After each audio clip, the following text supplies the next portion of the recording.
আপনি কি জানেন যে এই মহাবিশ্বের প্রতিটি ঘটনা আপনার জীবনের সুখ, দুঃখ, সম্পর্ক, অর্থ এমনকি সমস্ত কিছুই নিয়ন্ত্রিত হচ্ছে এক অদৃশ্য শক্তির দ্বারা, আর সেই শক্তির নামই হচ্ছে ভুবনেশ্বরী। দশমহাবিদ্যার চতুর্থ বিদ্যা হচ্ছেন মা ভুবনেশ্বরী। তিনি শুধু দেবী নন, তিনি হলেন স্পেস, মহাশূন্য নিজেই। নমস্কার, আমি শ্রী প্রভুজি। আজকের এই ভিডিওতে আমি আপনাদের এমনই কিছু গোপন তথ্য বলবো যা জানলে আপনি নিজের ভাগ্য এমনকি আপনার ভবিষ্যৎও বদলে দিতে পারেন। প্রথমেই আমাদের জানতে হবে যে এই ভুবনেশ্বরী শব্দের অর্থটা কি। ভুবন মানে হচ্ছে জগৎ, ঈশ্বরী মানে হচ্ছে অধিষ্ঠাত্রী দেবী, অর্থাৎ তিনি এই পুরো বিশ্ব ব্রহ্মাণ্ডের অধিপতি শক্তি। কিন্তু আসল রহস্যটা তো এখানেই, তিনি কোনো নির্দিষ্ট রূপে সীমাবদ্ধ নন। তিনি হলেন সেই শূন্যতা যার ভেতরে সব কিছুই সৃষ্টি হয়।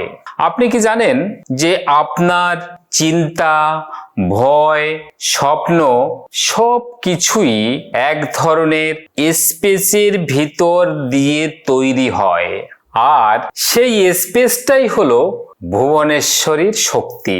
যদি আপনি এই শক্তিকে নিয়ন্ত্রণ করতে পারেন, আপনি আপনার নিজের রিয়েলিটিও নিয়ন্ত্রণ করতে পারবেন। আধুনিক সাইকোলজি বলে যে আপনার পারসেপশনই আপনার রিয়েলিটি, আর তন্ত্র বলে সেই পারফেকশন এর মা হলেন ভুবনেশ্বরী।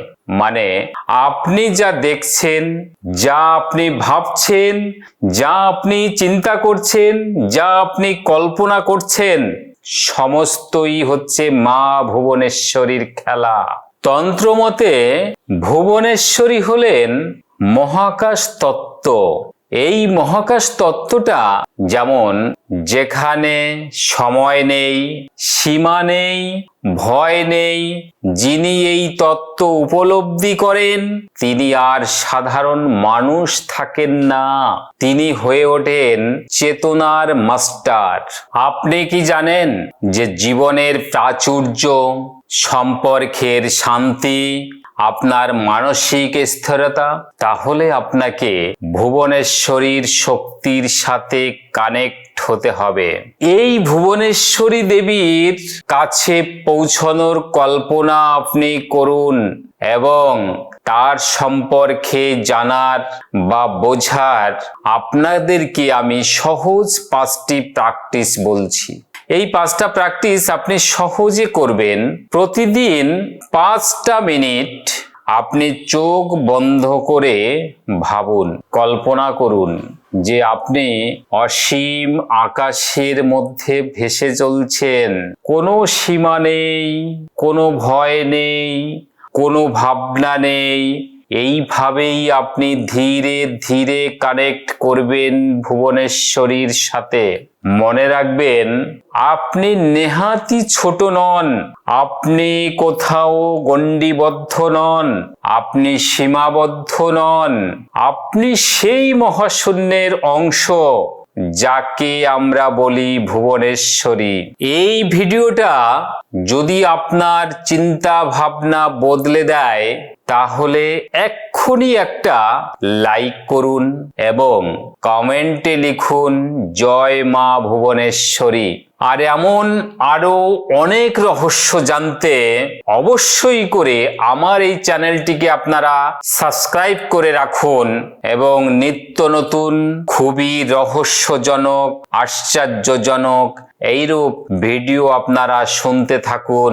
পরবর্তী ভিডিওতে আমি আলোচনা করব 10 মহাবিদ্যার 5ম বিদ্যা সম্পর্কে, এবং ততক্ষণ পর্যন্ত আপনারা সবাই সুস্থ থাকুন, ভালো থাকুন। সবাইকে অনেক অনেক ধন্যবাদ। নমস্কার।